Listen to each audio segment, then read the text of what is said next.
Today we're going to take a look at Solarwinds Patch Manager. This is the patch and software management solution that is frequently considered part of their security suite because it helps you remediate and handle software vulnerability issues in applications like Java and Flash and others, as well as generating auditing reports to demonstrate that you're keeping your systems up to date and avoiding potential issues.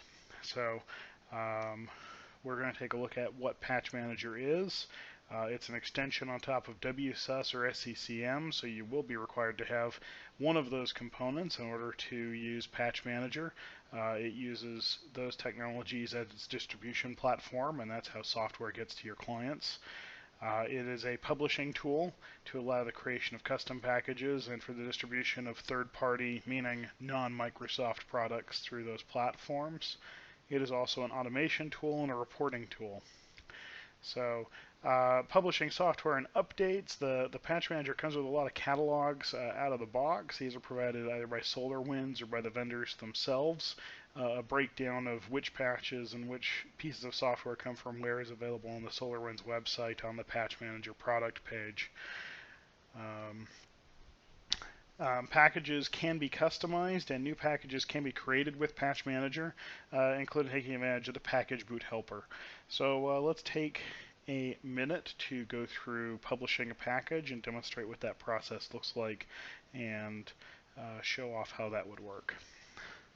So here I am in my Patch Manager console, and if you are familiar with WSUS, then this upper part should look pretty familiar as well.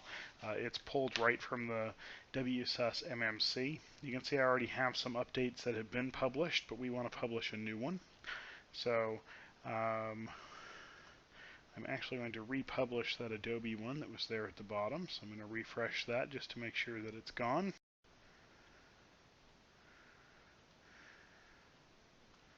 And it looks like it is. So we're going to come down to our Adobe packages. So here is the package that I'm going to use for this example, Adobe Reader 11.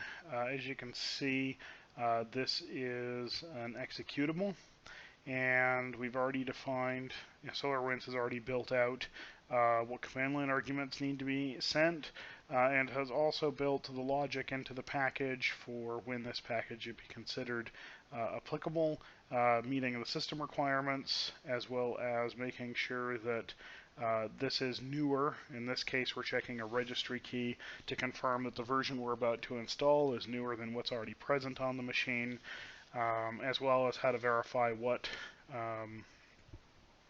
how to verify that an installation was successful. And also our package boot XML, which I will show you in a little more detail after we're done publishing. So in order to publish this, we just click the Publish Packages link. And that is my WSUS server, so away we go. And for most updates, the Patch Manager is going to go out to the vendor website, connect and pull down the software automatically. So right now it's making sure that it can do that. And there we go. You can see that we are connected to FTP. So in order to receive these packages automatically, you will have to make sure that you have opened up FTP and HTTP access from the Patch Manager server to the internet. It is also possible to import packages, so if that's not an option in your environment, you could download these executables and then import them manually, so maybe crossing an air gap or something. Now you're going to see a number of steps here and a quick explanation of what those steps are. It is possible that you're running this MMC console on your local workstation or laptop. So at first this download goes to somewhere like C app data, user app data somewhere. So it's downloaded to your local profile. From your laptop or workstation, it will then be pushed to the Patch Manager server. This is going into the install directory for the Patch Manager system itself. So on your primary application server, it's going to C program files, SolarWinds, Patch Manager into that location. So we're waiting for it to do that. So at this stage, the system is basically converting our executable into a cab file, preparing it to be in a format and in a way that the WSUS server can take advantage of. So we're waiting for that to happen. And then this will be in the WSUS content share that's accessible to your clients throughout your network.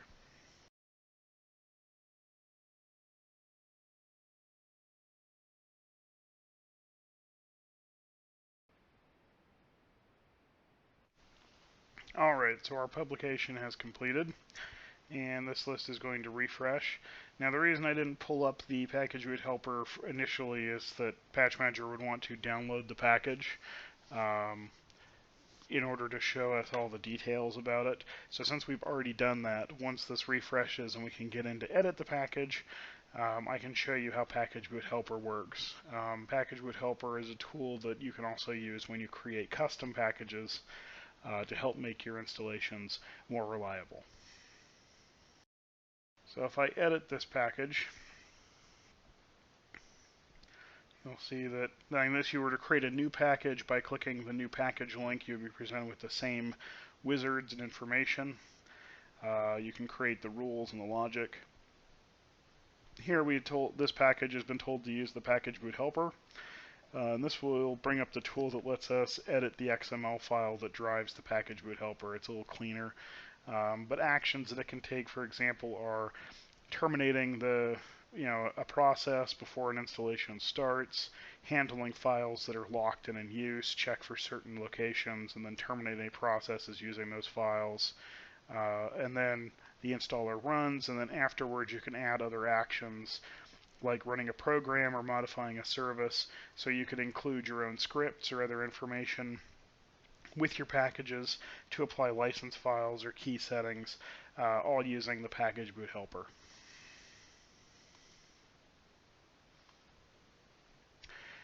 If I come back to my third-party updates and I refresh, I should be able to see that Adobe update has arrived.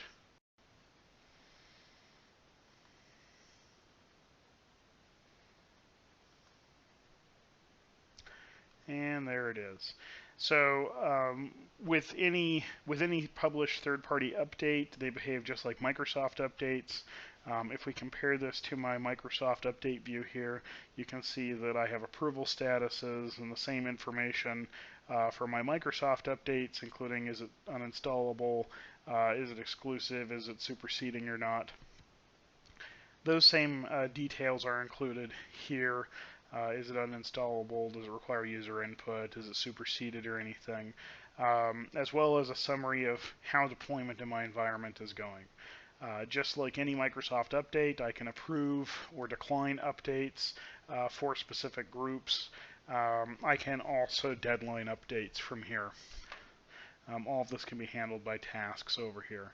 One of the things that's nice about the Patch Manager published updates is you'll notice the state here is ready for installation versus on these, the files are not downloaded. That means that even though these are not approved, I can come over here to Update Management and push this package out on demand to a group of machines or a single machine. My lab is really small, so I'm just going to go ahead and enter my one machine, but I could theoretically pick an OU, a WSS group, or an SCCM collection and deploy it to all the machines contained therein. And I can go ahead and say run this task now, and I would be pushing this Adobe Reader app update out to all of my systems. So as a central point for managing your third-party update, you definitely have that option from this console. So that kind of covers all the publication. Patch Manager is also an automation tool, and I'm going to show off how that's done as well. So let's go ahead and look at that. So with any machines, we have the option of creating tasks. I already showed you the Update Management Wizard. Or the Update Management tool. There's also an Update Management Wizard, rather. This one allows for kind of fuzzier logic in how you deploy your updates. So if I come over here to the Update Management Wizard, You can see that I have rules. You can create your own if you'd like. So I'm going to say that I want to create a task to download and install all needed approved updates. Here's where the rules are defined. Again, you can tune these to meet your needs. I'm going to say I don't want any reboots, and I'm actually going to say I only want my updates to be downloaded. I don't want to install these updates. So if an exclusive update is matched, I want to ignore it. So we're going to ignore exclusive updates. There's from my group of one machine, but if I had multiple machines in this group as an example, they would appear here. And I'm going to say I want to call this my staging, software staging, and I'm going to run this on a schedule. So almost every task in the Patch Manager console will eventually lead you back to this kind of scheduling wizard, where you can specify a time, a start date, how frequently you want things to run. So let's say that my staging task I want to run 6 days a week with no end date. All right. You can also specify whether you want to have an email sent to you when a task completes, including the results of whether machines that were successful, machines that failed, those kind of things. So I'm going to finish that. So now I've created my staging task. I need to create a task to actually deploy the updates. So again, I don't want any reboots. I'm actually going to say post I want to reboot only if it's required. Again, if an exclusive update is matched, I want it ignored. But I'm going to leave this download update box unchecked because I actually want things to install. Again, my group of machines is already selected. I'm going to call this my deployment task. You may have noticed on my previous task that I did not pick Sunday. So I want this to run at 6 a.m. on Sundays with no end date. Next, finish. And then finally, I want to schedule a shutdown or a reboot. So I have my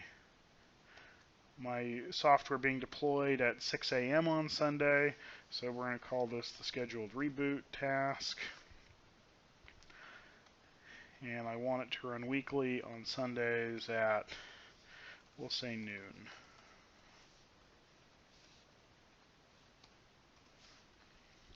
With no end date.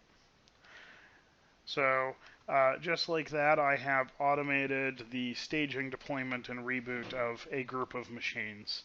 So any task that I create will end up in my scheduled tasks. So we can sort by created date, and you'll see that I've got my staging, deployment, and reboot. Details are all here. If I need to, I can say run task now. I can also enable and disable tasks. So you can see I've got some of these that are disabled, and some of them are enabled. You can also tell the difference with the little red icon over here.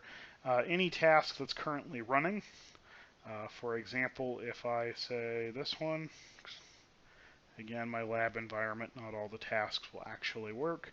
We can then come to active tasks, and active tasks will show us anything that the Patch Manager is currently doing, including a real-time information on how the task is proceeding and what progress is going on. So we should see that pop up here in just a few seconds. There we go. You can see that I'm getting various status bars and information about how the task is going. So that's the way that Patch Manager can be used as an automation tool. You don't need to know PowerShell. You don't need to know any advanced scripting. We've built a lot of this into the system. And basically, as I said, any task that you see as you're looking down the actions column of any given node, whether it's our WSS cleanup wizard, inventory tasks to gather information about systems and your environment, whether it's synchronizations or approvals or reboots or wake on LAN events, all of these things can be scheduled, and obviously software deployment can be scheduled as well. Pulling down the actual packages and publishing them is still a manual process. The reasons for this being, in some cases, there is an end-user license agreement or some other gateway that prevents us from automatically going into a vendor's website and pulling down software. Adobe and Sun are notorious for that. There's also the fact that in many cases, customers don't necessarily want to be updated to the latest bleeding edge version of Java or Flash or something else because they have applications internally or systems that rely on specific versions of something. So as opposed to automatically pulling down all the latest packages and publishing them and potentially screwing up your environment, that part is automated, or that part is manual. But once a package is downloaded and has been published and approved, for example, this Java runtime environment patch would be included in the automated tasks I just created because it's approved.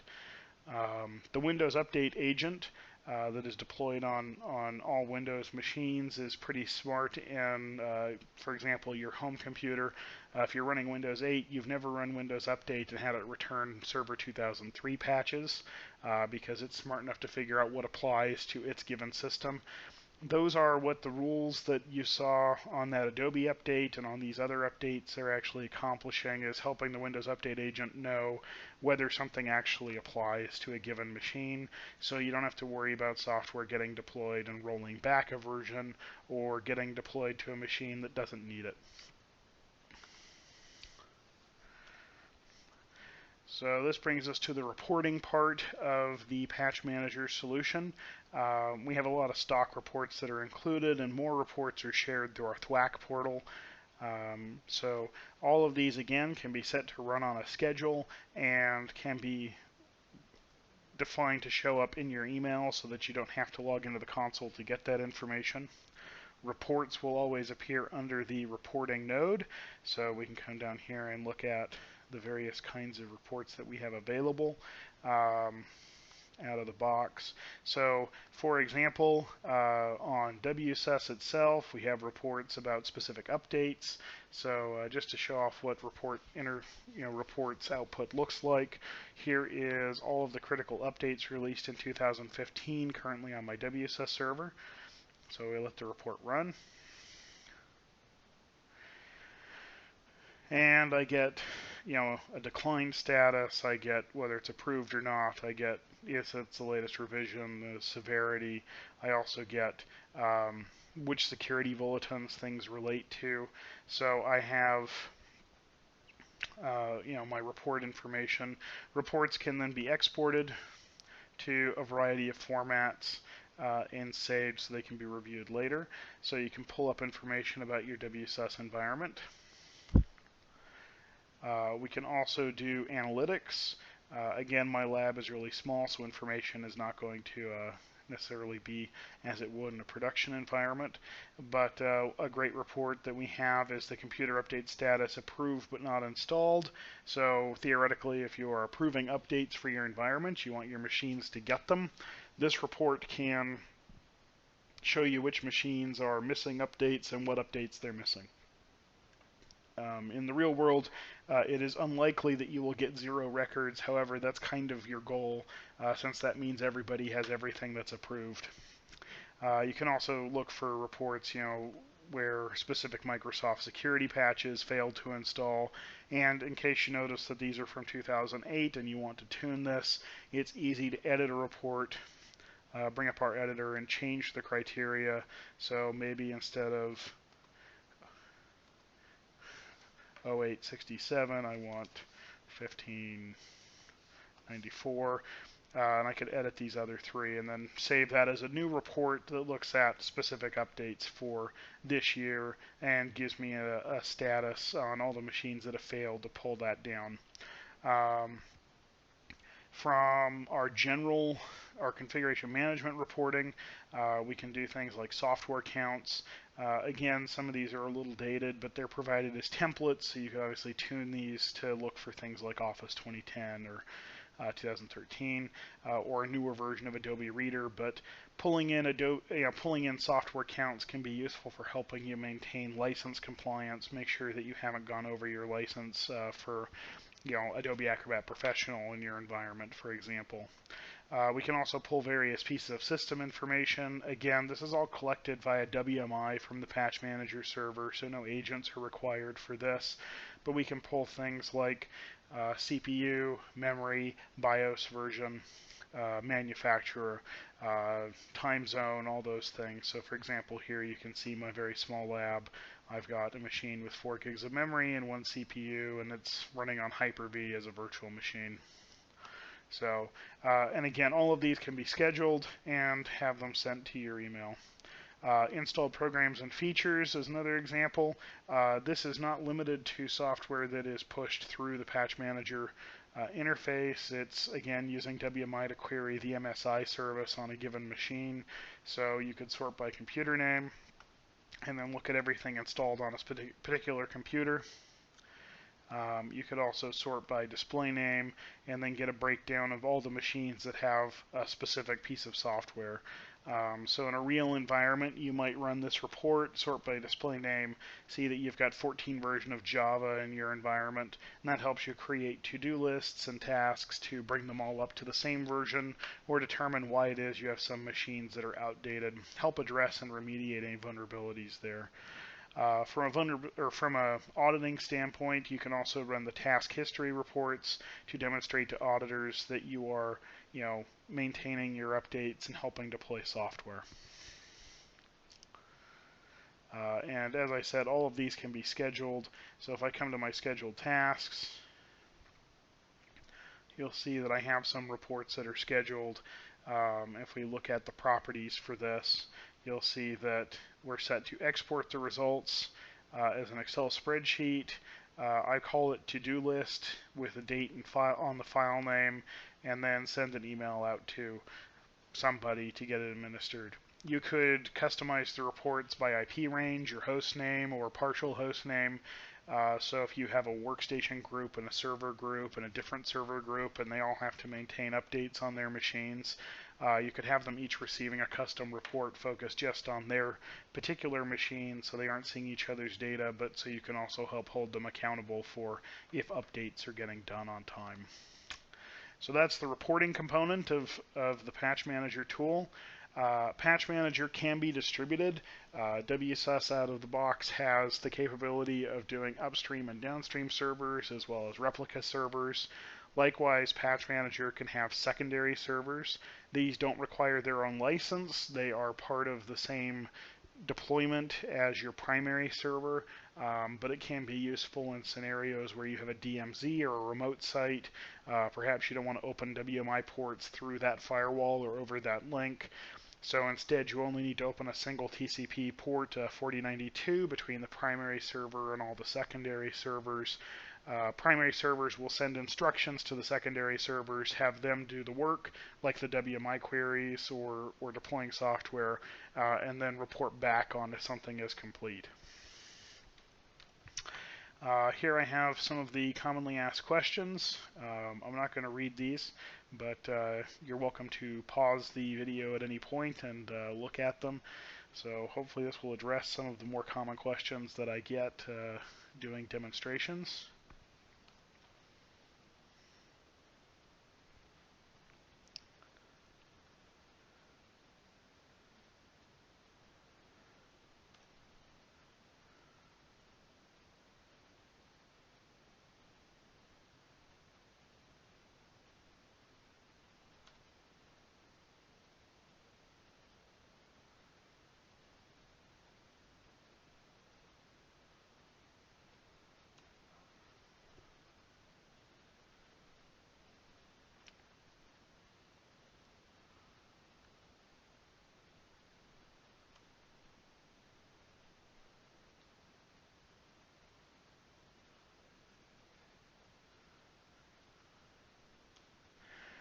Alright, and that concludes my presentation on Patch Manager and its demonstration of its capabilities and how it works. If you still have questions, if you're interested in pricing, or if you want to get an evaluation of Patch Manager set up, you can go to solarwinds.com or contact your sales representative, and they can hook you up with either a sales engineer or the link to download Patch Manager or a quote that's appropriate for your environment. I'll also include links over here on the right to the various sections of this video if you want to go back and rewatch something. Thank you for your time today, and I hope that Patch Manager will fill whatever needs you have in your environment.